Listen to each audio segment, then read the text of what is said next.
Get jewels for some other men, I'm looking for a brothership. Get it right, this real life, we tired of struggling. Airtight on this shot, no more dysfunctioning. We reeling in the sunken and we bringing in our brother in. The battles that you face and be a cannon without comforting. No disrespect to my sisters at all, but it's the barbershop talk. Talk the kid at the ball, I'm talking waves.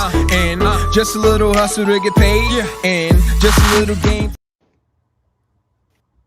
Welcome, everyone. Welcome. This is the first live show of the Brothaship in 2022. And I'm very excited because we've got some good things coming at you for the year. But more importantly, we have a good show today. So I'm going to introduce the co-hosts, Baytrick Bullock from Click Imaging and Bruce Berry, coach extraordinaire. And I'm going to turn it over to Bruce to introduce the special guests because he knows them more intimately than I, and I don't want to mess up the introductions for them. So Bruce, take it. All right. Well, we definitely have two what I really feel are industry people, as far as from the DJ aspect, from the promotion aspect, from being behind the scenes and dealing with record companies and things like that. We have Vernon Freeland, who is the founder and CEO of Random Access Entertainment. Vernon and I have known each other for years and years. Vernon, from his DJ days to being down at in selling mixtapes, to opening up his own record store, opening up a couple of record stores, Random Access Records, and then moving on to the entertainment side of things. He is the music coordinator for the City of Newark. He also has been an athletic director, basketball coach, teacher for the Newark Public Schools. He is now full-time into his music aspect of things, where he also does once or twice a month, does a residency down in Jamaica at the Treehouse, and is throwing a huge post Labor Day week-long party with people from the likes of Kenny Bobian and Darren Johnson all the way down. So Vernon, appreciate you, brother, for being here. And next is my man Doug Smith. Doug and I have known each other again for years and years and years. Doug Smith is the co-founder and I guess co-CEO of 95 North Entertainment. He has been on the DJ side internationally, locally, the whole nine. Used to do all the parties down at UVA where we met at. Has worked with Strictly Rhythm, does a lot of things with Richard Payton. They've done remixes and made songs. Probably the biggest one is Sunday Shoutin'. That came out on Strictly Rhythm a bunch of years ago. Doug is also an attorney and family man, and just rocks and rolls. So having these two gentlemen on are definitely a pleasure, and I thank y'all, man. I really do. Thank you, Bruce. Yeah, likewise, Bruce. Thanks for having me. All right, so we don't small talk too much. We get right to the subject because I think this is a topic that's so rich that we're going to have a lot of good insight. So I thought, first at the baseline for just the audience, this is Black History Month. I won't get into a political mode, but I happen to believe in my heart Black history is everybody's history because it's such an important part of society. So, I think for us, when I say us, the people in the room, we use this to commemorate it in a short period of time, but it's every day. I think if you were to look at a calendar, every day you could find some type of contribution to society that people of African American descent have contributed to. But be that as it may, let's talk about the origins very quickly. Black History Month wasn't always a month.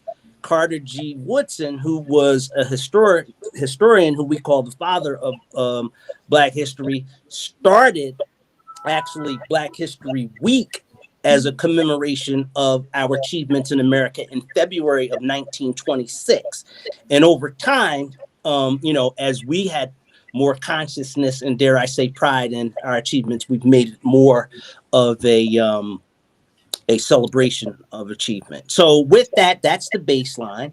And we wanted to look through this through the lens of music. So as you can tell from the powerful guests that we have on, they have a wealth of knowledge. They've achieved at different levels and in different spaces in music. But I thought before we get there, we start from the top. And I think it would be clear if we, and you guys keep me honest, because, you know, this is organic. I'm going to make a statement. I think all of American music is Black music. And the reason I say that is because if you talk about rock, jazz, R&B, reggae, funk, doo-wop, hip hop, and Motown, we'd arguably have a footprint in that. So I'm going to pause there, because if there's any dissent, let's chop it up. Go ahead, Doug. No dissent. I totally agree with that. All of American music, you know, which that's an umbrella for everything you just described. Jazz, hip hop, gospel, country, you know, maybe not reggae, but all of that has its origins in Black music. Music from the church, you know, which grew into blues music, which grew into jazz music. And, you know, the perfect example of that, if you look at any interview, for example, with like the Rolling Stones or the Beatles, and they cite their influences, they will always point to Black American artists that influenced them. Chuck Berry and, you know, Robert Johnson, you know, they will always point to them as the starting point for their interest in music. And, you know, I think it would be difficult for anyone to argue that American music is, you know, doesn't originate with Black folks. And I'll just piggyback on what Doug said, and I'll add something. I'll include reggae because what happened with reggae, those brothers are from Africa, right? They're of African descent, and they created reggae. But I'd also add samba, I'd add calypso to that point, cumbia, funk. So I'm in complete agreement that all music is Black, is rooted in Black music. I like that. I was gonna retort to Doug's commentary because I wanted to be informed, and I think you nailed the perspective there, because again, I found out only recently that salsa came from the motherland, and I found that out from a brother from Africa, because when he said it, I just looked at it again. You know, I think we seek to understand. I said, nah, man, that's from Puerto Rico. And he said, no, man. And he did it so fluent. I said, oh, man. And he told me the history of it. So, you know, again, that's one of those things. And I think, you know, the information of it shocked me, because he even started like sharing some chords from African salsa that are the exact same basic rhythms of what we hear today. Sure. And by the way, Bay is currently, he resides in Puerto Rico. So that brother's there right now in the warm weather, where at least up here in Pennsylvania, we're freezing. And, you know, speaking about salsa, I mean, I love salsa music. I dance salsa. I love it. It's definitely a fact that it came out of Africa. And when they went to New York, that's when they added all the horns and the brass part of the salsa. So that's how it went. Went through Africa, Cuba, and then up to New York, where they added all the horns. Because you got to remember, you have the Afro-Cuban sound too that comes out of Cuba with Celia Cruz and stuff like that. And she added that African influence. And then when it came to New York, they put in the horns and all of that stuff. That's from my understanding. I think when you really think about it, the reason why you have music of African origin coming from Puerto Rico and Brazil is because of the diaspora. It's the slave trade. Drop-off points. Yeah. It's, the slaves were dropped off in South America. in Puerto Rico, in the Dominican Republic, in Haiti, you know, in Jamaica, all of these places. And so, you know, the folks that came there brought what they knew. And and you know, the intermingling of cultures created the music that we hear today. Okay, so I think from base one, we can all agree and inform that, you know, our rhythms from the motherland have had an indelible effect on virtually all genres of music. I think now, you know, when we start shaping the genres as they stand today, during this diaspora, many people begin to communicate with rhythms, because once that transatlantic slave trade occurred, we had different languages. And there's two types of languages that are universal: the language of love and the language of music. And that's where the drum was so instrumental in communication from different tribes, because you might have a Wolof tribe or an Igbo or Yoruba. But at the same time, once people began to try to break down those barriers of communication because of different dialects, they began to put together rhythms and patterns. And those rhythms and patterns were a way for some that sought liberation as signals, because there's certain things obviously that you could not say, like "we out of here" in that vernacular. So you had to code it. And as a rhythm, that's actually what began a lot of communication. So, you know, when and we'll get into that with jazz, but that level of improvisation, music became a language within itself. And I think, you know, when we start trying to move forward, those gospels, you know, many of us were brought up in the church at some point, you know, if it was short term or long term, but you know, those spirituals, wade in the water and sweet low, sweet chariot, those were also code words, but they basically express the spirituality as our ancestors were in bondage. So there was where that spirituality and that gospel took root. And I think if I sped forward a little, when we start talking about the evolutions of blues, that gospel blues fusion began to take hold. So I'm going to pause there and get your guys' perspective to see if we're flying the plane right.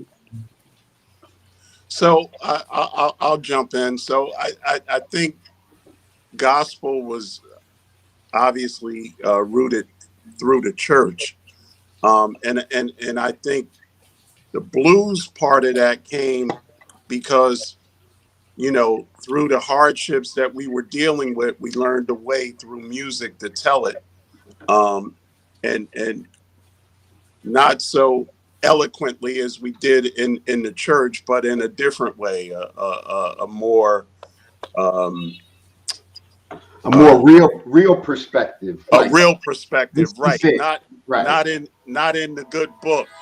Is what we dealt with. So I think that's where the split happened, right? So in the blues, we just talked about just how hard life was and how we needed to get through. I read somewhere that actually Berry Gordy said this about folks in Detroit. He said he had a record store and he wouldn't sell the blues when he initially opened the record store. And all the folks in Detroit, they all worked in the car industry, and all they wanted to listen to was the blues. And he wound up having to close his record store because he refused to sell the blues. And they were just so into the blues. So it was just, that's where music separated, because we wanted to tell our story and people could really understand that. Yeah, that's definitely an interesting fact, because, you know, during that time you did have obviously the church was a basis and a strong foundation within the African American community, but that was Sundays, like you said, Monday through Saturday, they had a lot of stuff going on. Right. And, you know, it wasn't all praise the Lord, thank you, Lord, thank you. It was like, what is going on here? Are you, you know, this is ridiculous what's happening, whether the white man, the job, the this, that, or whatever. And like you said, people began to branch out and say, okay, look, I need to put this in another language too, and Right. let you know really what's going on. And then we can praise him and thank him and ask for things to change on Sunday. But Monday through Saturday, this is what's going down. Right. And that began the evolution of a lot of things. Obviously, you know, as we'll get into it, I mean, that's the way rap started popularizing. Sure. You know, Right. I wanted to tell you what was going on in the streets. Yo, yeah, they out here, they slinging this, that, so forth and so on. But Darren, go ahead with what you were going to allude to. No, this is a great buildup because I think we hit a nail on the head, because commentary, regardless of what era it has been in our history in America, we were using music as a means to an end to express it. So you couldn't tell the quote unquote man that you weren't happy, that you were busting your tail 6 days to Sunday without any holidays. So you sang the blues. I'm tired of working on the railroad all day. That was a commentary.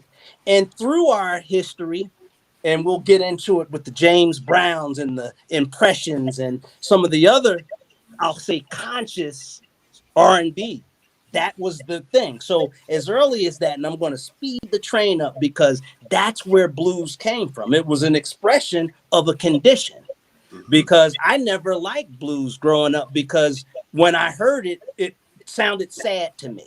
I didn't get it. I didn't get it. No, I didn't. I didn't get it because I wasn't listening to the music. I was listening to the words. And I was like, oh, that doesn't fit, you know, my worldview at that time. But by 1902 and 1909, there was a gentleman named W.C. Handy who's credited as being the father of the blues. He began to really get, I'll say, a groundswell of the genre into mainstream. Reconstruction had just started after slavery. African Americans were at that time building wealth. In fact, at one point, there were more African Americans in Congress than there are today. So there were actually distribution channels of our expression of music at that time. In fact, W.C. Handy's first hit was called the Memphis Blues. So, you know, when we look at that, now, obviously there were more people that were out there like Jelly Roll Morton and so on and so forth. But from a historical standpoint and brevity, in that era, W.C. Handy was considered the father of the blues. So that became, dare I say, the soundtrack of life for many, because it mirrored the condition at that time. And around 1927, a gentleman named Louis Armstrong came with his hot fives and sevens. And that revolutionized jazz at that time. So you had, if you listen to some of the earliest jazz records, the tempos and even the rhythms and chords were still very closely aligned to the blues. That's the intersection. So I'm going to pause there and see if anyone has anything to add from a historical standpoint or viewpoint.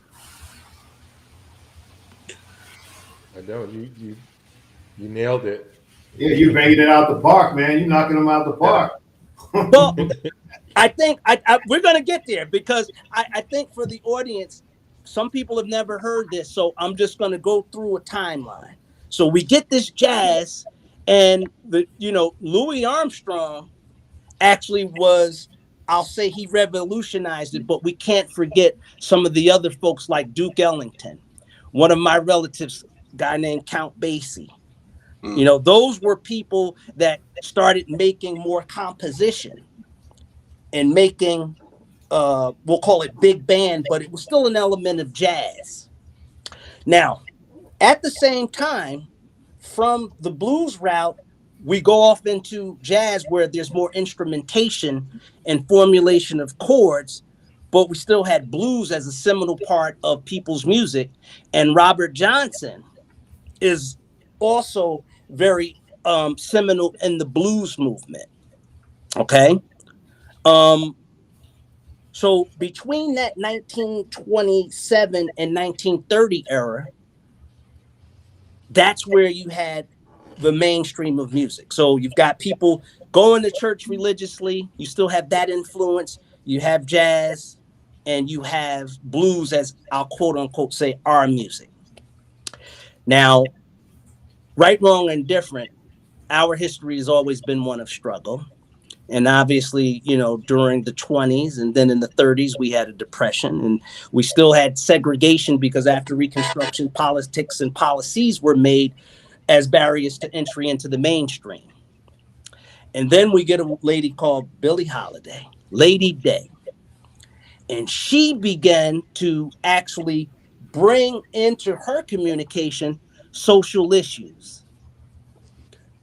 The song Strange Fruit, many don't know about and thought it was about some type of freakish apple or orange. But what it was actually saying, if you listen to the words, were really people like us hanging from trees. That was the strange fruit. And that sold millions of records, and it created a consciousness at that time. And, you know, unfortunately, she had her issues with substance abuse, but she brought to the forefront the issues around lynching that were so prevalent at that time. I just want to jump in right there, and you were probably going to say it, but she was lambasted for performing that song, and often she would not be allowed to perform because it was the threat that she would sing that song. Absolutely. I mean, and that's why I brought her up, because, you know, while we're talking about music, I think, you know, that expression, that was the social commentary. Now it gets fun because you've got people talking about racial injustice in song. We've got gospel, we've got blues, we've got jazz. And in around 1950, two guys single-handedly revolutionized the scene in jazz: Charlie Parker and Miles Davis. Gentlemen, what are your thoughts about those two guys? What was their contribution to you with your love of jazz and how you understand their mark on the world of music?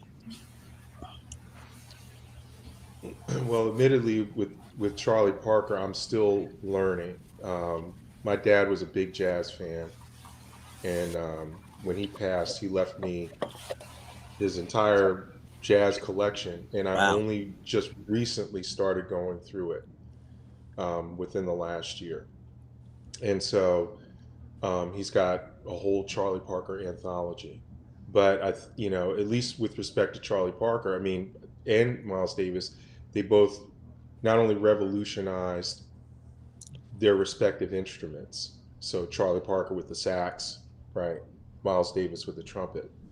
But and particularly with Miles Davis, his approach to making music, jazz music in particular, was revolutionary on Kind of Blue. That's the classic Miles Davis album, right? And as I understand it, what he created was a modal form of jazz. So, you know, basically a sort of a main sort of series of chords that the musicians improvise around, which was revolutionary at the time. You know, it's something we probably don't even pay attention to because we're so used to it, but it was revolutionary at the time. And, you know, with that album, I mean, you listen to it today and it sounds like it was made today. It's so fresh and sounds contemporary, right? But, you know, again, I'm still learning. Admittedly, I have a lot to learn about both men and their influence. What I appreciate, I think, most about Miles Davis is that he never got stuck. He always evolved, right? He moved from, you know, Kind of Blue to his electric phase where he was doing, you know, working with you know, musicians that played rock music to hip hop later on in his career, working with Easy Mo B, right? He's always looking to move forward, push the music forward, and never just got stuck in playing one style or sound. And I think that was one of his biggest contributions to music, period. I mean, Miles was known as being famous during interviews to say, "Don't call it jazz."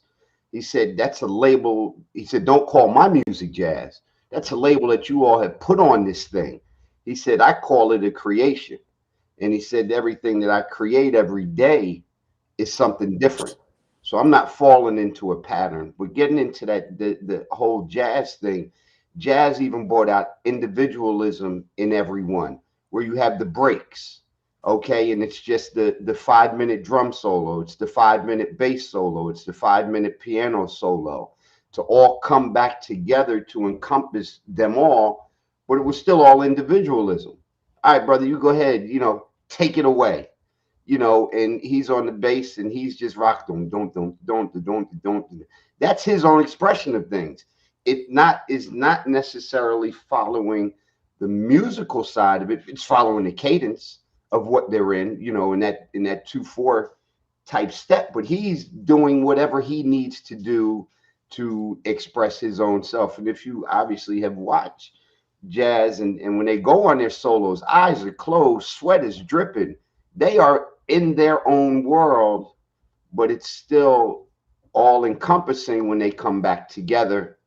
And I think that aspect of music too, even in you know, in gospel, where the solo comes in, you know, and the person takes it, and even though the words are there, it's an ad lib almost of how they're going to run this riff and do this and do that. So, you know, that whole influence of things became expressional for us to gospel, to jazz, to moving into things. Music again became our outlet to express things, you know, Strange Fruit, you know, Billie Holiday, and so forth and so on. So it, like we said in the beginning of the show, it influences everything that we do. You know, Black music has done that. Absolutely. And I think, you know, Doug hit it on the head. I think while Parker will always be known as that revolutionary that made changes to how the saxophone was played by polyphonic notes, Miles will be revered because that transition he stayed, because he actually played, you know, in big band. Then he morphed and created bebop along with Parker.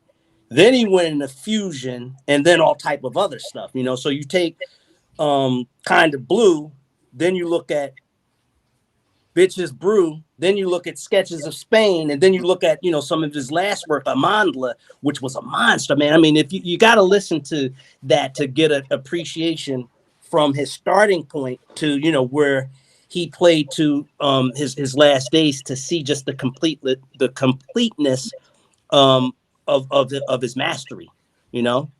So let's move on, because now jazz is on the mainstream. They've revolutionized it. People are coming to see African Americans, you know, in all type of venues and buying records. Blue Note had formed, and that had a roster of, you know, a phenomenal amount of Black artists, too many to be named. But in 1959, a guy from Detroit, used to be a boxer, owned a record store, worked actually in one of the Detroit car plants that would help him in his quality control of his music. He finds Tamla Records. And the rest is history. Motown recreates the soundtrack of America. It transcends race. And, you know, I think, you know, we can share stories, but I laugh because, you know, I think you're just watching TV, but even understanding. I went out to Detroit for some personal business and went to Hitsville. What was interesting is that you go in, they had the same control room. And the way it was designed, it was like an assembly line, and they kept the same backing people to do the work, like James Jamerson and all of these guys. And, you know, the riffs are sensational. The Temptations didn't even have a hit for 2 years. Can you imagine that? But anyway, I want to open it up because I'm sure people have stories about Motown as DJs or as just personal folks. What are your thoughts about Motown? So I actually I was out in Detroit for an event. I went out to DJ, and you know, you can't go to Detroit without going to Motown. And I just found it fascinating. Though only one building remained, he had Barry Gordy had bought most of the block, right? And so most of the houses, it was a dilapidated neighborhood at the time, and he bought up most of the block. So it's only one building remaining now, and it's the Motown Museum. But when you go in there, as you said, you could feel that whole process going through. As you went through, it was something different up until you finished the product. Upstairs, they said Marvin Gaye would commonly live up there from time to time. I went in the studio. They tried to get me to sing. I'm like, I'm far from a singer, but you know, I'm on hollow grounds right now, so I'll just enjoy that. But it had a lasting impact on me. Just bringing it back to when I play music, when I play parties. As you said, Motown ascended race. Motown was played by white America when their parents didn't want them to play it. They would hide in their rooms and buy the records and not let their parents know what they were listening to. So, and even today, I mean, one of the things I think we have to do as we carry the music forward is continue to play Motown and jazz so that the younger generation will have this as they grow older, and they can pass it on to other generations. So I think that's the impact that Motown and jazz and all the music has had on me. And I feel like I'm carrying on the torch to younger generations. Great. Any other thoughts? No, for me, that's you know, nothing to add. You guys got it. Okay. I mean, and at the end of the day, I mean, Motown, that's, again, one of those things. And we'll get to that when we get to this speed. I think the biggest concern I have from a music standpoint is that we don't seem to be making these classic masterpieces today that exist that we're reminiscing about. You know, Motown, you know, I was saying earlier, 50 years ago, Marvin Gaye made What's Going On. And if you listen to that record today, verbatim, the same issues that he was calling out seemed almost prophetic because they were so relevant then as they are today. You know, I can buy a record that's #1 for my rotation and it'll never see the light of day again. I digress. All right, so now we go through 60s. Jazz is still popping, but you still have artists that are John Coltrane, because are there any thoughts about Mr. Coltrane's great? I really connected with some of his work. So are there any thoughts? Yeah, say that. Ask that question again because you broke up in the middle of what you were saying.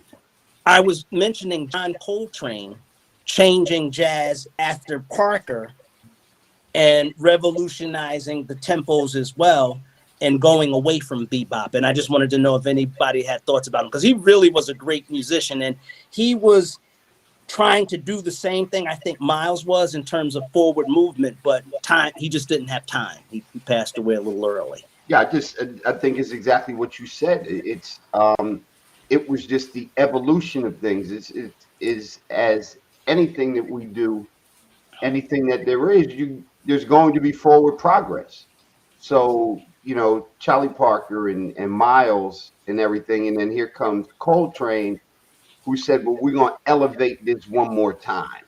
And I'm going to elevate it and I'm going to look at it from this standpoint and take it from here, still keeping it within the traditional basic of jazz, but we're going to try to elevate it. And I think that's what any great artists do. You elevate it to the next level. And that's what his contribution was. And like you said, he ran out of time to really get it there, but he laid the groundwork again. You know, he laid it down for others to continue to elevate this art form.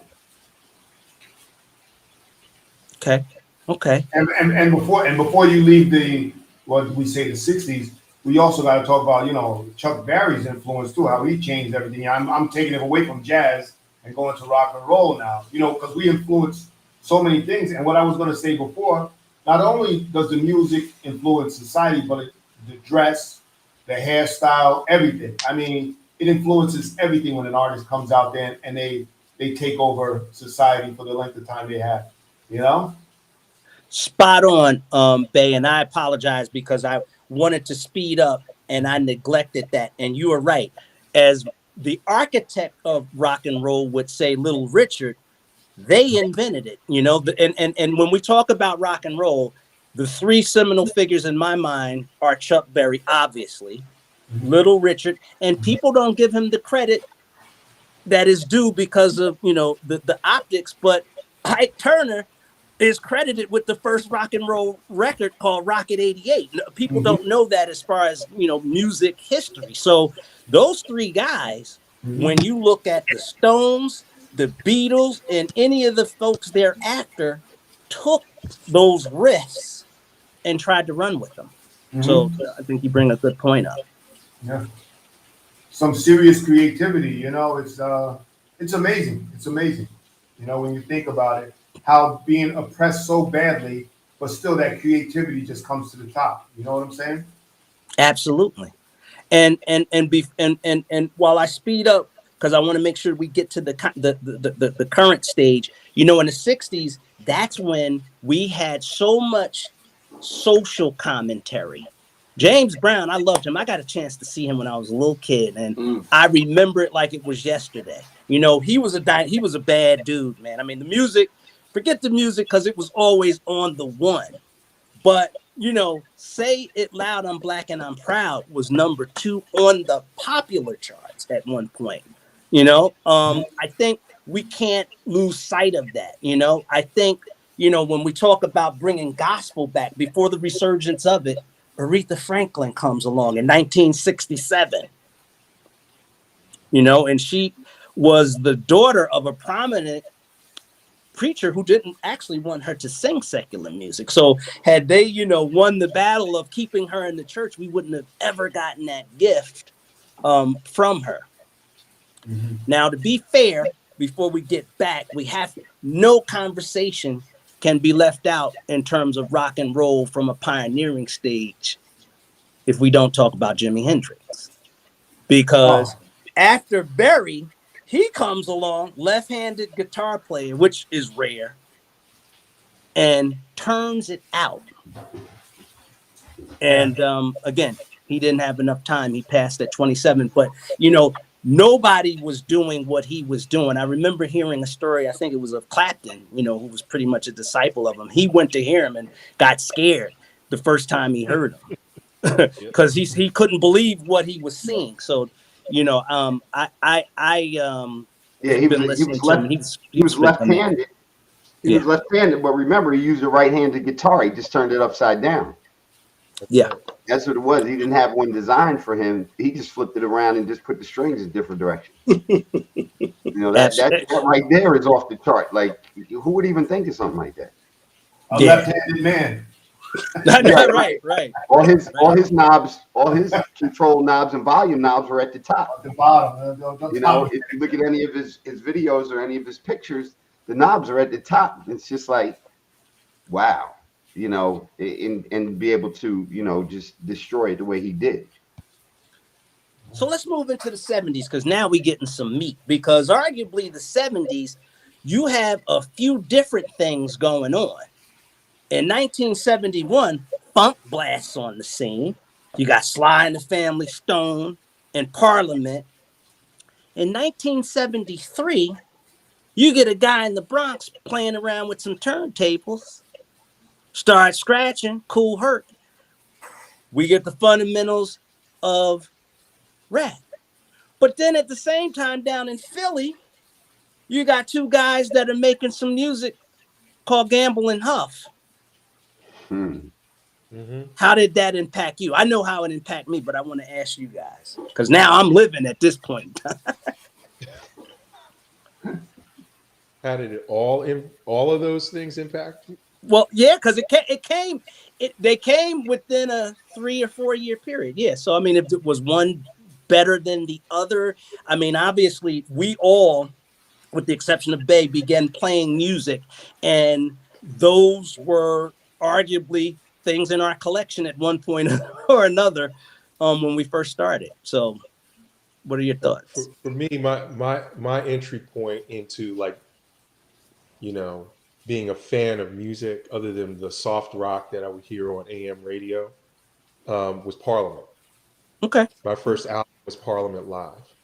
And I was an absolute, you know, I mean, I didn't want to listen to anything else but Parliament and Funkadelic. I had all the albums, followed everything that George Clinton made, right?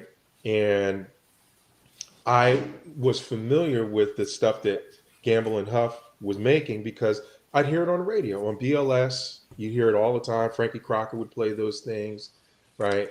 It didn't resonate with me at the time. It at the time, and mind you, I was in the 70s. I think I was 77. I was 12 years old. So, you know, that music didn't resonate with me at the time. It was my parents' music. So I knew it, I heard it, you know, Harold Melvin and the Blue Notes, Teddy Pendergrass, all that stuff.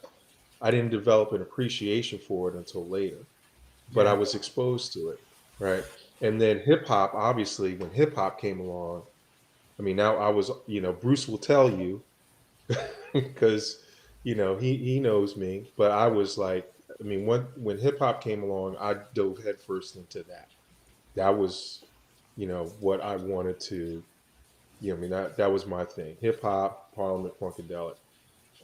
But I think, you know, later on, when I, you know, again, personally, when I got into house music and started and went to the clubs and started hearing the things that were played, I realized that all the music that I grew up with was being played in the clubs. All the music that I thought was my parents' music was stuff that was being played, and so eventually all of it impacted me. All of it is special to me personally. You know, I listen to all of it. So that, I mean, that's just sort of briefly my journey. So my experience was just a little different. I had two parents, a mother and father, who they weren't alcoholics, but it was cool to kind of hang out in the corner bar, which they would have their young son in the corner bar because in the icebox they would sell Yoo-Hoos. You know, I know I'm dating myself, but I was you could get a you could get a Yoo-Hoo and a Slim Jim in the bar. So I grew up with you know, Al Green and Barry White. So I grew up listening to that. And then I had the benefit of being the youngest in my family. So all my brothers and sisters were older. So here they are with groups like War and Sly and the Family Stone.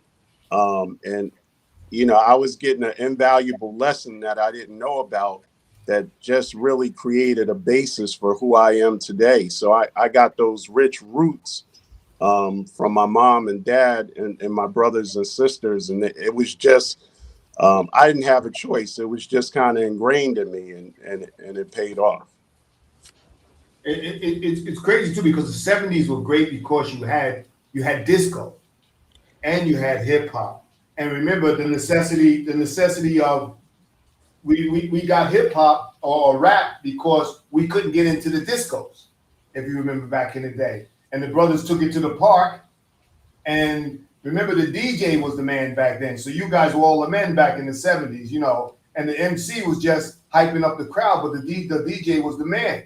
You know, so and we got that through necessity, where we couldn't get into the discos. So the brothers took it to the Bronx and plugged it into the street lights, and they did their thing, you know. And so it's amazing how history and music too, but it's so ingenious that they take it to all different levels and so many different levels. It's amazing, you know. I like that you brought up that point because disco was next on my list, but I'm going to put a little spin on it because that was the situation in the city, because you had places that did the velvet rope type of exclusion to keep it like that.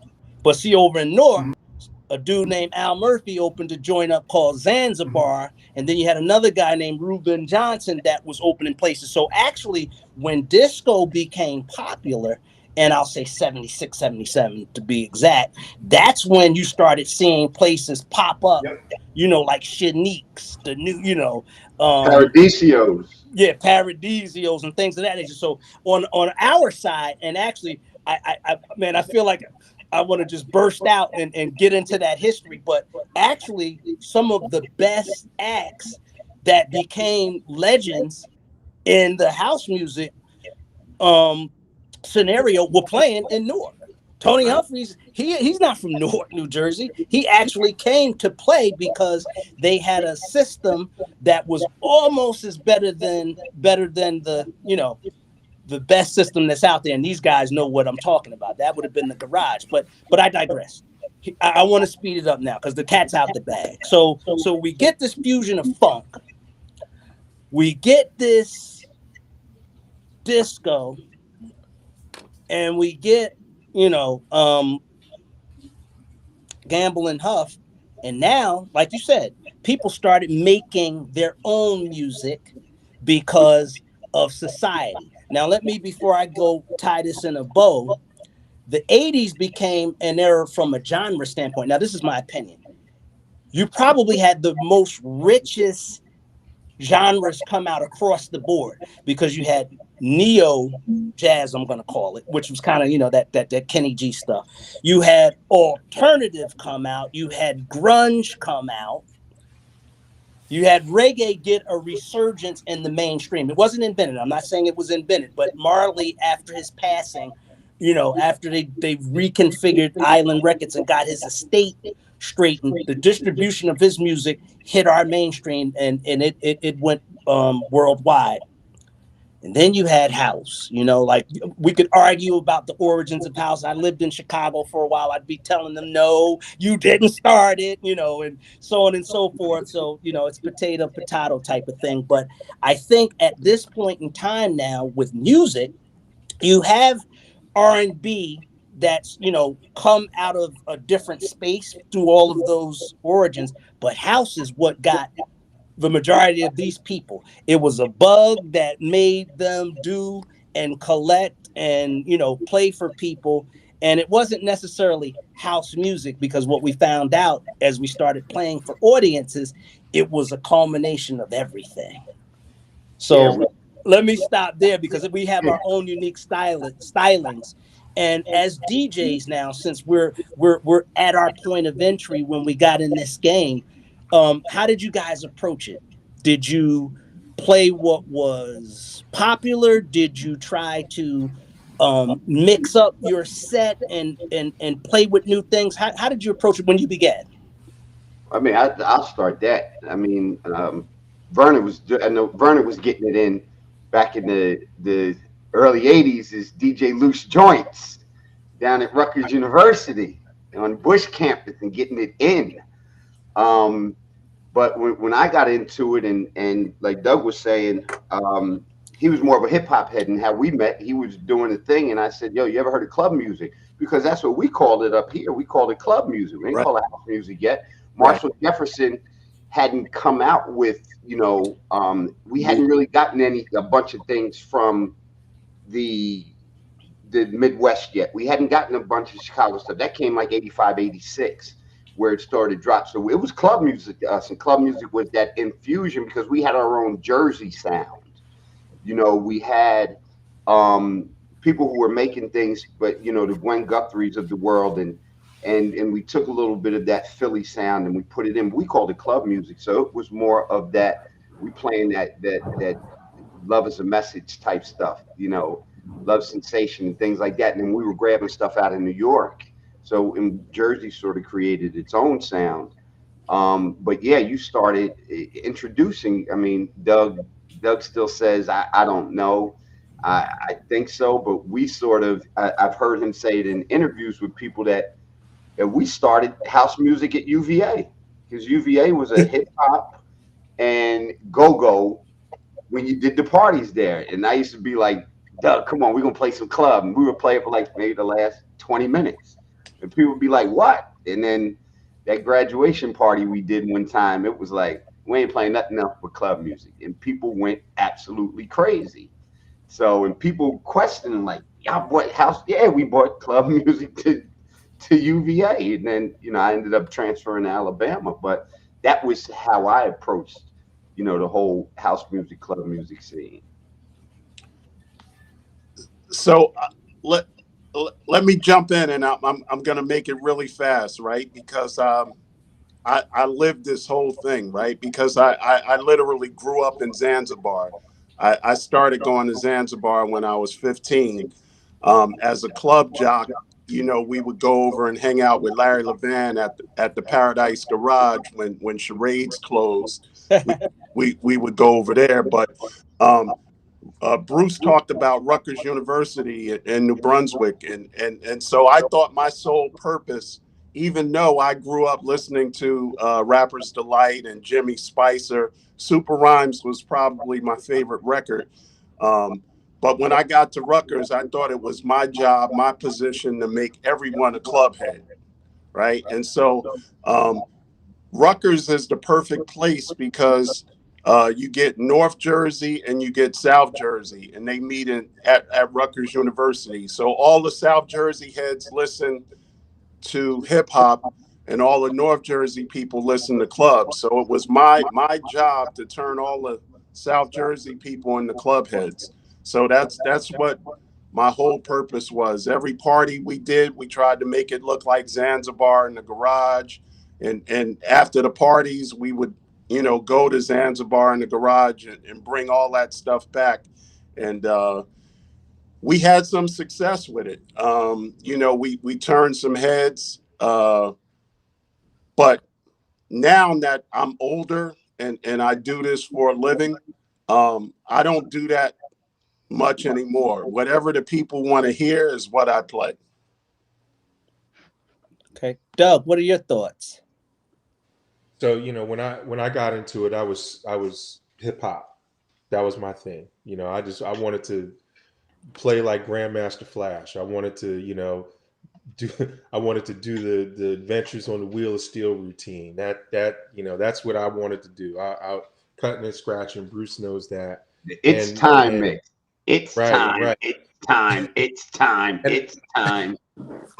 And I played, you know, and you know, when I played at parties, because I really got my start in college at UVA, like Bruce said, and you know, I played hip hop, but you know, hip hop, at least then, encompassed a whole wide range of music. It wasn't just Run DMC and the Beastie Boys and LL Cool J. It was Planet Rock. It was Nucleus. It was up-tempo, electro stuff, right? So I'm playing, right, Nafish. So I'm playing all of that, right? So the down-tempo stuff and the more up-tempo stuff.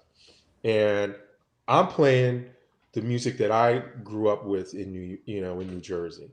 I'm not catering to anybody in the South at all. I'm trying to turn them on to the music that I know from up north. And thankfully, you know, at the time we had a lot of folks from the tri-state area in Charlottesville, so that helped out a lot. And then when I connected with Bruce, and Bruce was like, "You got to start playing some club music," and you know, really got me focused on house. You know, that is when I started to transition to trying to turn people on to that. So this is probably 86 that we, you know, in earnest, really starting to incorporate the music. And what I would do initially is I would try to play records that fit within that sort of electro vibe. So I would play an electro record, then I would play something like Adonis No Way Back, which kind of has that same feel. And so I would, you know, gradually bring them into it. But then, you know, like Bruce said, after a while, we just started hitting them over the head with it. And, you know, we would spend the last half hour, and then we would spend an hour, and we would just continually, you know, just push it. So by the time I left, that's what people wanted to hear more than hip hop. When I left in '87, you know, unbeknownst to me, everybody wanted to hear house music, which was, I thought was fantastic. You know, as I sort of graduated, you know, I began to focus more on house. That's what I wanted to focus on. And really, not only just that, but actually learning and getting more familiar with all the classics that I poo-pooed as a kid, thinking that it was my parents' music, right? I was like, wow, I missed out on a lot. I was closed-minded. And, you know, I remember what really made me realize how closed-minded I was. I went to Club 88 in 1986, and I heard DJ Burt play Love Committee, Just As Long As I Have You. He started it from the break. He started it from when it broke down, and I thought it was a brand new song. I was like, what song is this? Because people were going absolutely crazy. And I'm like, I got to get this song, only to realize it came out in the 70s. 1977. You know?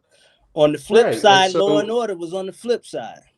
Exactly. And so, you know, part of what I have done, you know, since the early 90s is to refamiliarize myself with that music and become more of a fan of that music. And I actually like to play that sometimes more than house music, because it just has a certain feel and vibe that you don't get from a lot of today's records. So I still play everything.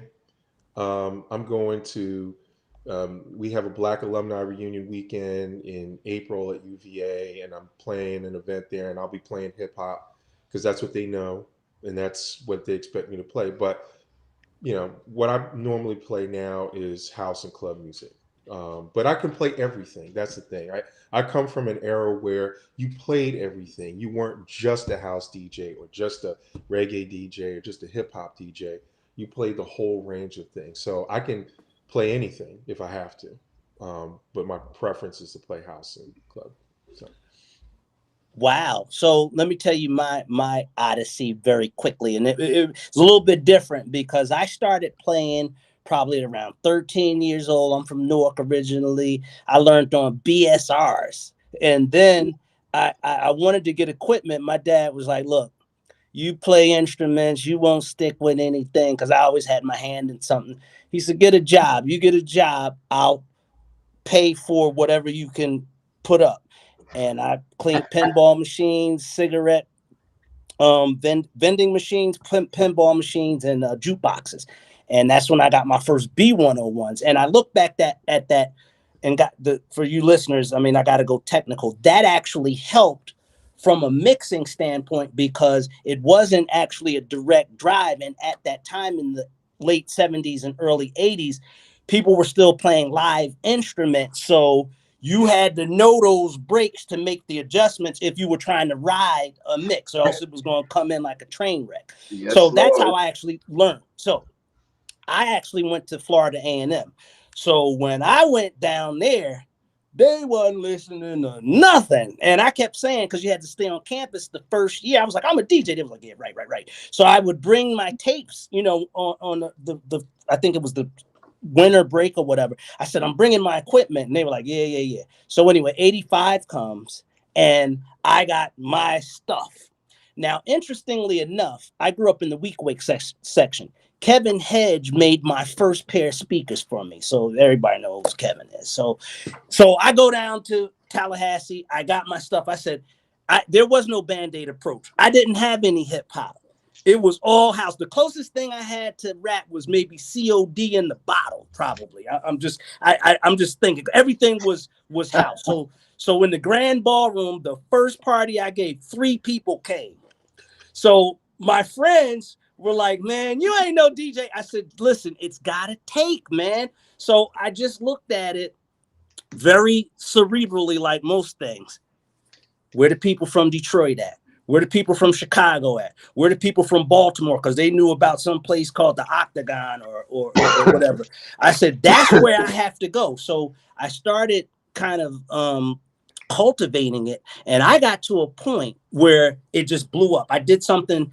It's no longer. The set is where people used to hang out on Florida A&M University. It's no longer. They expanded. But I got to the point where I was DJing in a club. And I had my mom, bless her heart, she would go to Famous Ramus on Market Street every week and mail me the new house cuts. So I was fresh. I had everything up to date. And I just blew the Band-Aid off and played house. And, you know, there were enough people there from larger cities to go. And then you had just people that were curious. And let's face it, people from the city are cool. So you had people that were going, they may not have liked house, but they liked the vibe, because you got to remember, and this is just how my perspective, I played everything, but I was more comfortable going to Zanzibar. Because when I was going to Bonds or I was going over to the Fever, people started getting shot. When I was going to the New Experience, that wasn't my vibe, because I knew if I went to the Garage or I went to the Limelight or I went to Zan's, people were there for the music. And that kind of is what shaped where I was going. Because, I mean, even to this day, when I go mobile, I look at every single exit and I try to be near the door. So if something jumps off, I'm out. I'll get the equipment later. But, you know, those were things that made me realize that, you know, I wanted to play house. And I didn't compromise until I actually started moving into other markets. And I still wanted to do that as a means to an end. You know, I started my career in Rochester, New York. Well, not many people know house. So when I went there, they were like, nah, buddy, you're going to have to listen to the radio. And that's how it worked. So everybody's journey is different. But, you know, if you know the audience and you ease it in, you can do it. So we got about 30 minutes left, and I want to kind of shift the conversation, because as our special guest, you guys have a unique insight on the industry, because this is what you do professionally. I'll just ask the question and throw it on the table, because I didn't know how to pose it. Where do you guys think the music industry is going? Because I have an opinion, but if I had to just throw that out, do you think, let me kind of put some parameters around it. Do you think that the music industry is still lucrative for the artists? Do you think that people still are going out and having fun? And what do you think the future of just music in general is? I'll stop there. So I'll start. I think it can be lucrative, depending on how you position yourself. I think one of the positives about today's music industry is that, but it's also a negative, is that the price of entry is pretty low, right? And with the advent of social media and platforms like SoundCloud, you can get your music out there without going the traditional route of, let me make a demo, let me take it to an A&R, let me try to, go that route. You have access to people and you can build an audience and a following without going the traditional, route that we've known for the last, 50 years or so. So I think that's one thing. And then I think too, if you know where the money is to be made, you can also, carve out something that's fairly lucrative. So we were sort of talking about it earlier, before we started recording, but those artists that understand that writing and publishing is where the real money is made, can, exploit that to their advantage, right? So that's something that I think is helpful.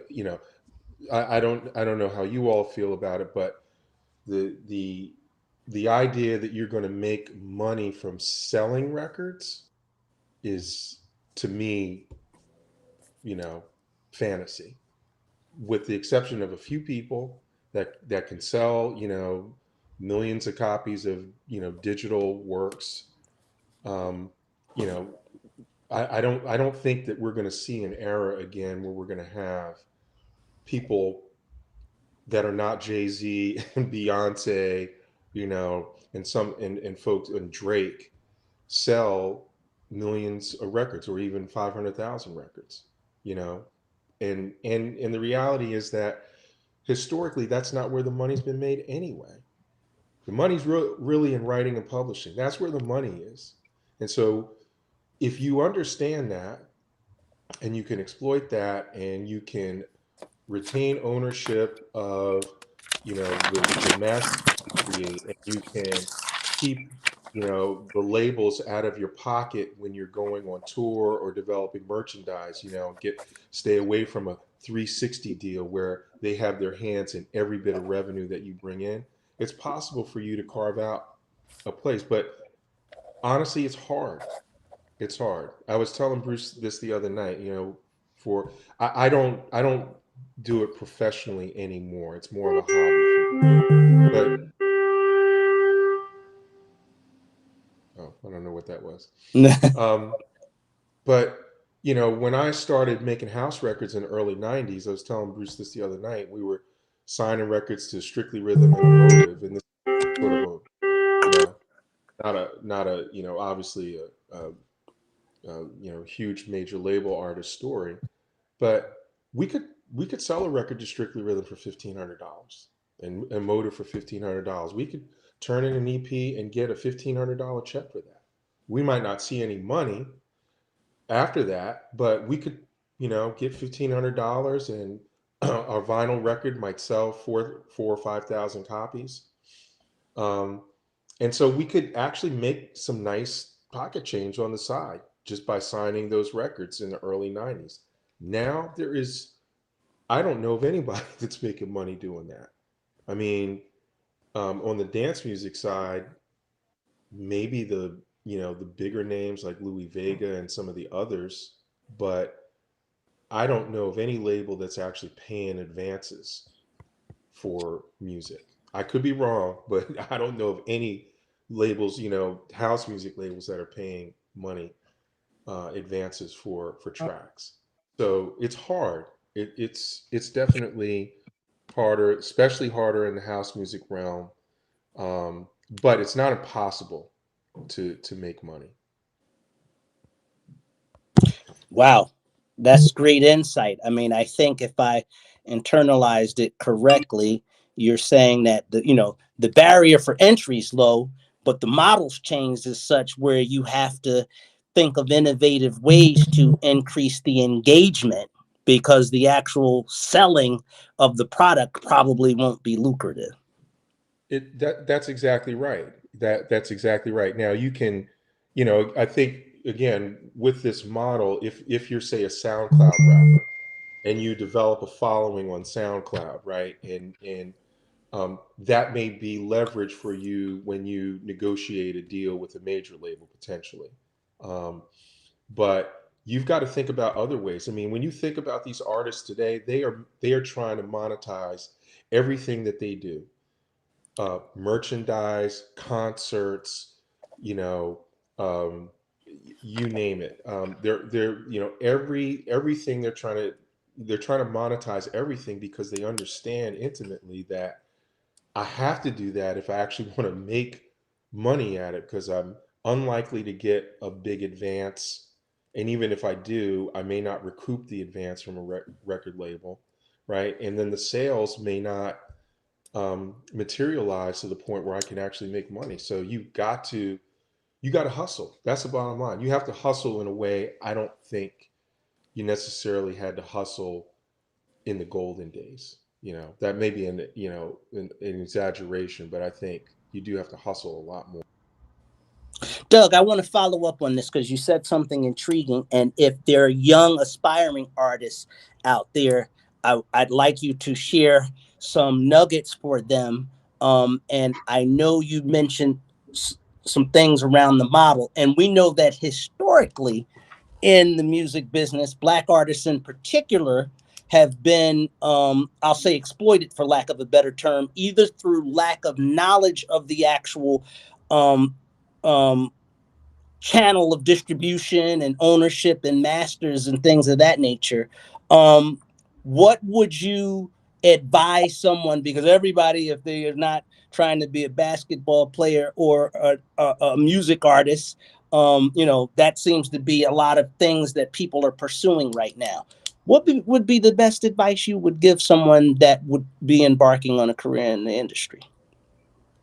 Best advice I can give is get yourself a good lawyer before you sign anything. Get yourself a good lawyer that actually knows the music industry and knows contract law, because all too often, people, um, they first of all, they don't know how to read contracts. They don't know what the value proposition is of their music, and they're more concerned about getting money up front, right? So we'll just use a hypothetical. You know, Doug signs a record deal with Atlantic Records, and Atlantic Records is going to advance Doug $500,000 so Doug can go make his record, right? And Doug is ecstatic. Wow, $500,000. In exchange for that, the record label is going to own the masters, and the record label is going to take half of your publishing. But you don't care because you got $500,000 up front, right? And the mistake there is that that money is a loan. It's not a gift. That money's a loan. And you won't see a dime from the record label again until you recoup everything that they gave you. So if you go out and you spend money on a car and get yourself a fancy apartment and bling and all that other stuff, maybe set aside some to record your record, and your record doesn't sell, you won't see another dime. Not only that, but you've given up a very lucrative source of your income, which is the publishing piece. What artists need to understand is that, again, that's where the money is made. Writers of songs that are registered with one of the performance rights organizations like BMI and ASCAP get money every single time a song is played on the radio, every single time a song is played in a nightclub, in a restaurant, in a grocery store. They get paid for their music because those venues that play the music have to obtain a license in order to play it. And so, in addition to getting a good lawyer, one of the other things I would tell artists to do is learn copyright law. You can go very deep into it, but to just have a basic understanding of copyright law and the rights that you have in the works that you create makes a huge world of difference. One of the exclusive rights you get as a copyright holder is the right of public performance. So that means that every time someone plays your song in public, they have to get your permission to play it. They can't just play it without your permission. The performance rights organizations like BMI and ASCAP perform that clearing service for you as a writer. They're the ones that go out and secure licenses from radio stations, licenses from nightclubs, licenses from restaurants, in order to be able to play all the music in their catalog. And again, every time that your work gets played, you get some money for it based on whatever formula they've created. So an example for me is, back in the early 90s, my partner and I wrote 3 songs for Crystal Waters. None of them nearly as popular as Gypsy Woman, but we wrote 3 songs for her. In 1993, we wrote What I Need, and then in 96, we wrote a song called Just a Freak. It's 2022. I still get money for those songs in 2022, every single quarter. I don't get a lot, maybe a few $100s, The point is that I have writer's credit on those songs. I did not give that away. And as a result, I get money from the public performance of those songs. Now imagine someone like Michael Jackson or the Beatles or someone really popular, Jay-Z, that gets their songs played multiple times on the radio every day across the entire country, across the world. Imagine how many millions of dollars they get annually for that. If they signed all of that away, they wouldn't get anything. TLC is a perfect example of that. Yeah. They didn't have any writer's credit on any of their songs, but you want to know who's getting paid? Babyface, Dallas Austin. All those guys are getting paid because they wrote those songs. And the only source of income for TLC would be their shows and the sales of the record. Well, the sales of the record may have been great, but they certainly weren't enough based on the royalty rate they were getting to pay back everything that the company gave them up front. If you watch that TLC behind the scenes story, they'll show you that, right? They got nice money up front. They were able to fly and everything, but they didn't sell enough based on their royalty rate to recoup the money that was paid. But all the writers are getting massively paid today.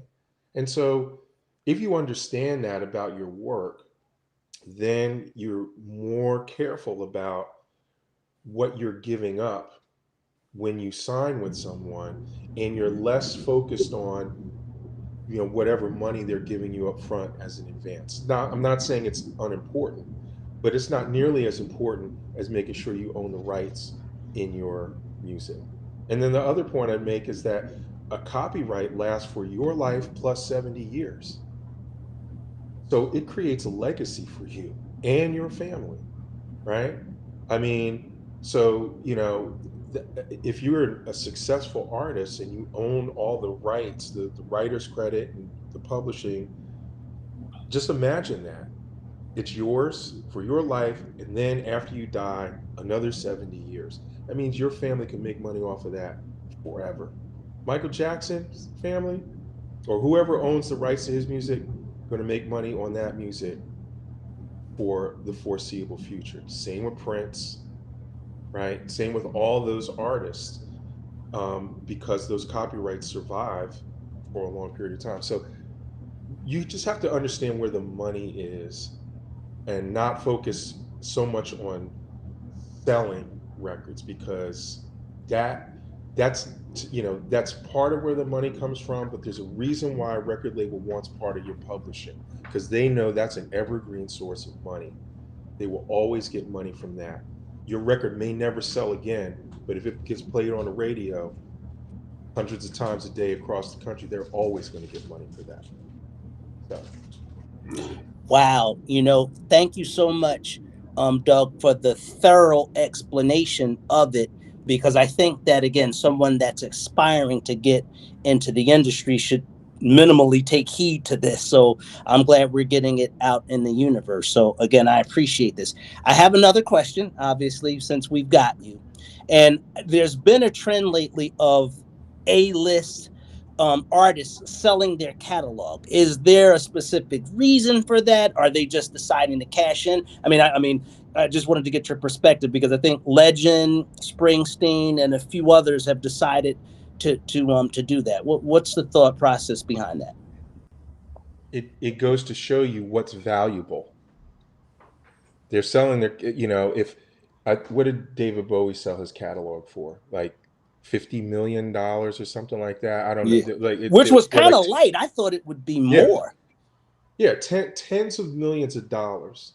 So what are you selling when you sell your catalog? Basically, you're selling all of your rights, your publishing rights in your music, so that other people can make money on it. You're basically getting that money, right? And so that you get a lump sum. And look, there may be all kinds of reasons why people want to do that. Maybe they're you know, they just want the money now. Maybe if they figure they could, if I get $50 million now and invest it, I could probably make more money over the long term than if I just wait for the royalties to come in. Who knows why they do it, right? Who knows? I mean, there can be all sorts of reasons why people want to do that. But again, it illustrates the value of ownership and writer's credit, right? Guess who can't do that? TLC.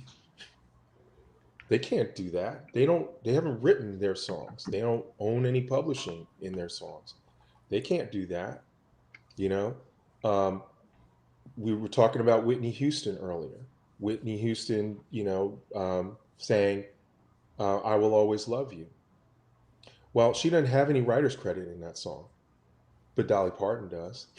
So if Dolly Parton wanted to sell the rights in that song for a bunch of money, she could. And there's nothing that Whitney Houston could, or her estate could do anything about it. It's Dolly Parton's song. It's not Whitney's song. She just performed it. It's Dolly Parton's song. So, when you understand the value to be obtained from writing or having, a publisher's interest in a song, then you are more careful about, giving away those rights because they can be lucrative. Again, my example, my partner and I wrote three middling songs 30 years ago, and we still get paid today from those songs. 30 years ago. I can count on a BMI check every single quarter for those songs getting played, minimally across the world. So, yeah, I haven't seen a dime from the record label. I haven't seen anything from the record. I haven't seen anything from Mercury Records since we wrote the songs in 1994, 1996. But BMI pays me every single quarter. So, Vernon, I'm sorry, Doug. No, I mean, I'm just, that's the point, right? Now, Vern, you've put out a couple of cuts. You put out a couple of things. Have you experienced the same thing as Doug? But yours was actually on Random Access Records. Yeah, so I wasn't on Doug's level, but I was the executive producer on a few songs, and Strictly Rhythm actually beat me out for Follow Me because I didn't have a bank that they wanted for that song, so they signed with Strictly Rhythm. But we had some minor success. I get some I won't say hundreds of dollars a month, but I get some interest on those songs still today that came out. We put out 4 or 5 songs on my label. I basically paid a producer in the group to do the song. I was the money behind the song. And as Doug mentioned, I gave them a flat fee of $1,000, $1,500. They were happy. I wasn't so happy because I didn't have a lot of bank at that time, but it worked out for me because we had not only the record, but we had 2 record stores. So we had part of the distribution part, and then I bartered with other distributors who I bought from to carry my record and sell it around the world. So I had a pretty good experience with that. Cool.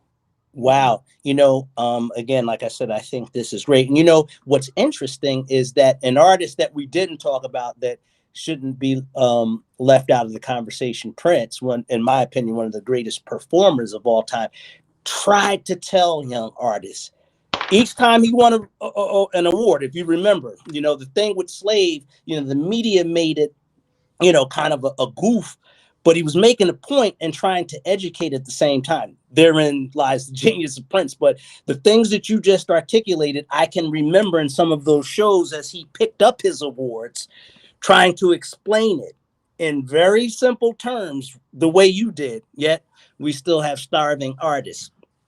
We have about 6 minutes left, and I think with the treasure trove of information that you guys have provided, I want to ask one last question for the entire panel.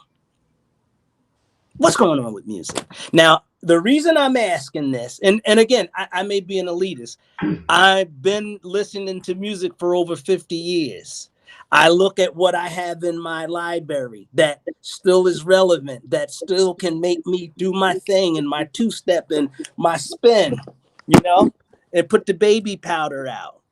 That's not happening now. So where are we? What are your thoughts on that?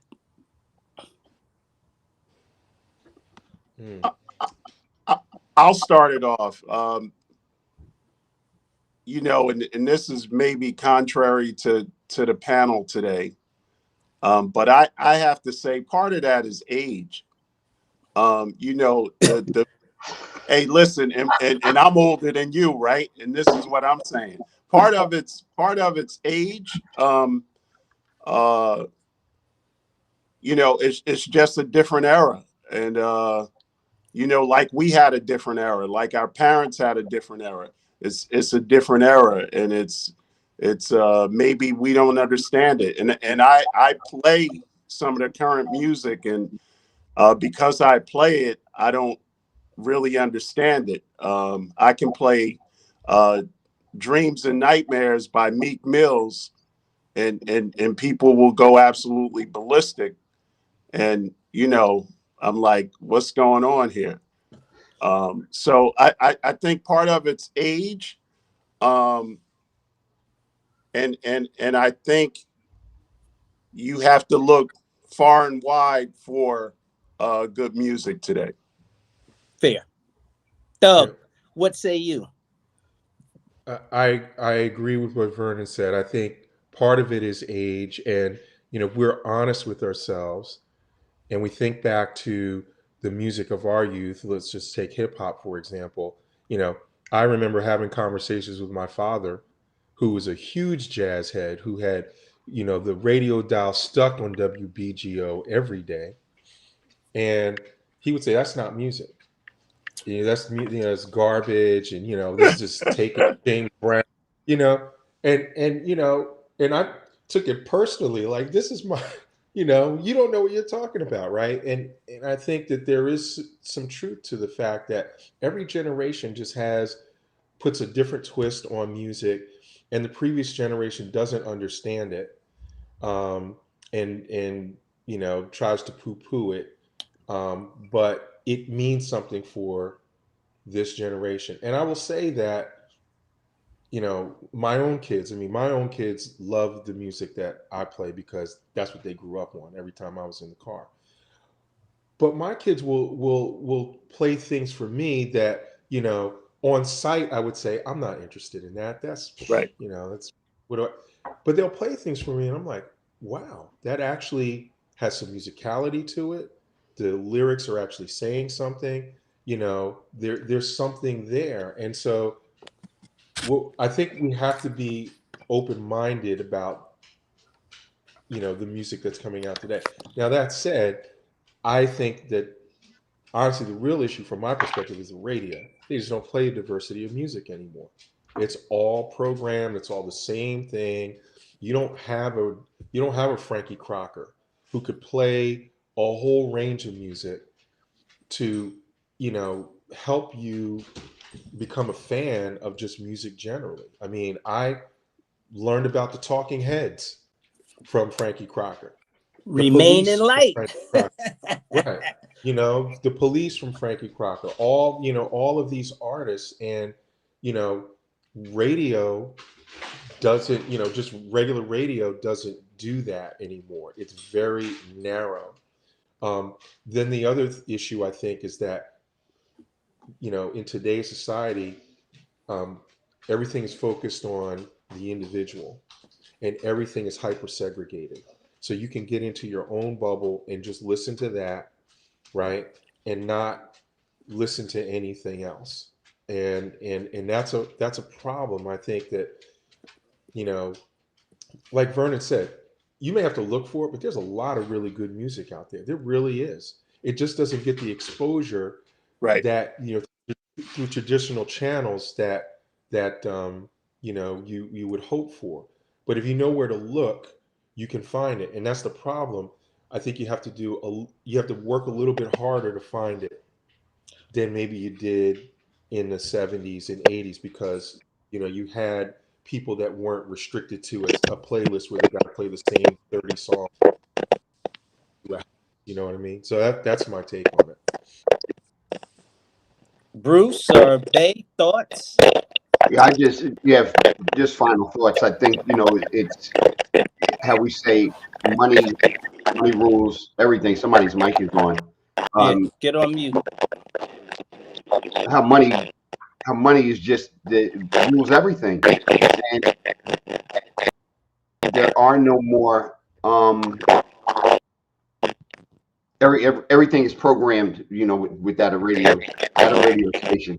You don't even have radios anymore per se. You wake up in the morning and turn on BLS and listen to whoever in the car. Everything is streamed. It's XM radio or different things like that. But like you said real quick about Frankie Crocker, could play anything he wanted to. Now everything is programmed. You got to play Drake. You got to play Meek. You got to play this. You got to play that. It has to be played at this time during this rotation. If you listen to radio for a good 2 hours straight or 3 hours straight, you are definitely going to hear some repeats. 4 hours straight, 5 hours straight, you're going to hear some repeats again, because now everybody's trying to get the hustling and get the money.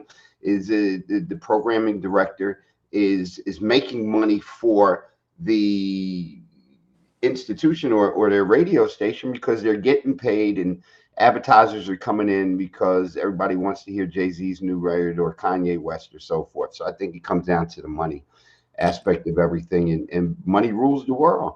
So I think it is aged. There is a lot of good music out there. There's a lot of things that don't appeal to us in what we came through, but those cats is still eating every day, So I look at some of my athletes and I'm like, yo, how can y'all listen to that craziness? And then other times it is it's like, wow, so that's what it is. Bay, your final thoughts on it. What do you think, Brian? All right, he just had to get up and bounce. Oh no. Bay, you there? What do you think about it, Bay? Yeah, I'm sorry, I have my mic muted. Can you guys hear me? Yes. I agree with Vernon 100%. I definitely aged out, man. I definitely aged out. I was a big Prince fan, huge Prince fan. I think Prince over Michael Jackson. We should have got into that debate. But I don't think that, you know what? Let me just barge in for a second. I don't think there's a debate, because you're talking to DJs, and from a creativity standpoint, while I won't speak to them, I'd probably argue that most of us would think that Prince was a better performer because he was musically inclined. Any cat that can play, more than seven instruments and is pitch perfect, I mean, that's hands down. I don't think there's a debate. Yeah, and, but that's my point of view, and I definitely agree with that. But and we got into the radio thing. Now that everything is live, streaming, so now you can be much more selective in what you want to pick to listen to. We don't have to worry about a Frankie Crocker, a Mr. Magic. We don't have to worry about that anymore, because now everything is streaming. So you pick exactly what you want to listen to. So there's really, the music industry is going towards the streaming side, and you could be much more selective in what you want to hear. So the last 2 or 3 years, I've been heavily into Nigerian music, African music. I just love the rhythm. I love they have a guy out there called Burna Boy that I love, and I love that manly spirit that he has in him. We don't have that anymore. We don't have a Teddy Pendergrass no more. Somebody just straight up man. We don't have turn it off. Yeah, somebody's going to take control. We don't have a Barry White no more. With the voice, and the women would just melt. Everybody's soprano and being soft and stuff. We grew up in an age where men were men, women were women, and that's what it was. But now everything's so mixed and crazy. But I definitely think, back to the point, I definitely think I aged out. I know I did, because I can barely. I don't even listen to the radio. I can't take it in any way or form. Some of the rap, some of it a little bit. I think I listened to Kendrick Lamar and one of his songs. It was pretty good. I was like, oh, it's pretty good. The Baby has one song that I listened to a little bit, but I'm mostly Nigerian music, man. I've been getting into that. So, Okay, well, I'm going to leave you with this thought because I think all of the thoughts were valid. And this is just my personal opinion. As a DJ, regardless where I play music, I have to be inclined to, present it in a way that has some form of creativity, right? So I don't have a problem with it. I mean, I can listen and hear what I want and make it come out, the way the it's intended for the listener, just making it continuous. Here's my thought. I do think that we have a dirge of originality because what's happening right now, and again, I try not to make things political, but that tends to be the root of all things. People aren't reading music. People aren't learning music, So when you think about it through that lens, that's what's stifling it. I'm not saying what's out there is bad. I'm saying that the variety, and I think someone mentioned that you don't have the I'll say the litany of different type of genres and quality that you did.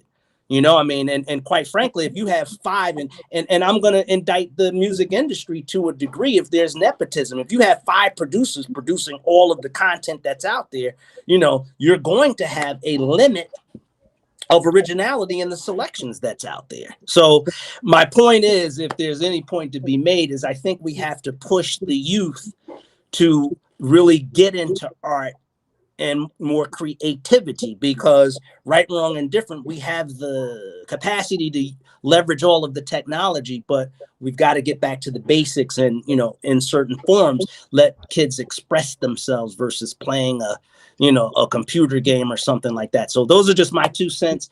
I want to personally thank Vernon and Doug for joining us. This was the best show that we've had since we've been on the Brothaship. I'm not saying that because you guys are on. I'm saying it because the topic was something that I think interested people, but most importantly, you guys had a perspective and an expertise that you shared that I think is going to benefit the listeners, and I appreciate that.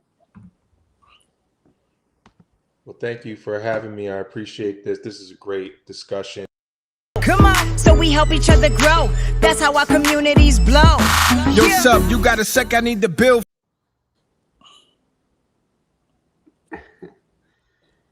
Yeah.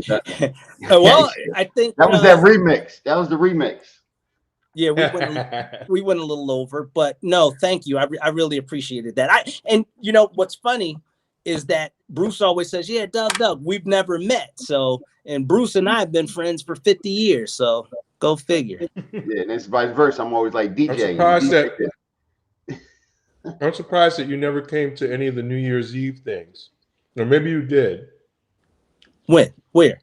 Like way back in, I used to have him over at my parents' house and stuff. Because Darren was like always doing something. No, he. Come on, so we help each other grow. That's how our communities blow. Yo, sub, you got a sec? I need the bill for a minute. What's up? Matter of fact, you could chill for a minute. Okay. I need a platform where we could talk about some other shit. Get jewels for some other men. I'm looking for a brother shit. Get it right, this real life. We tired of struggling. Airtight on this shot, no more dysfunctioning. We reeling in the sunken and we bringing in our brother in. The battles that you face and be a cannon with our confidence. No disrespect to my sisters at all, but it's the barbershop talk. Talk the kid at the ball. I'm talking waves and just a little hustle to get paid and just a little game.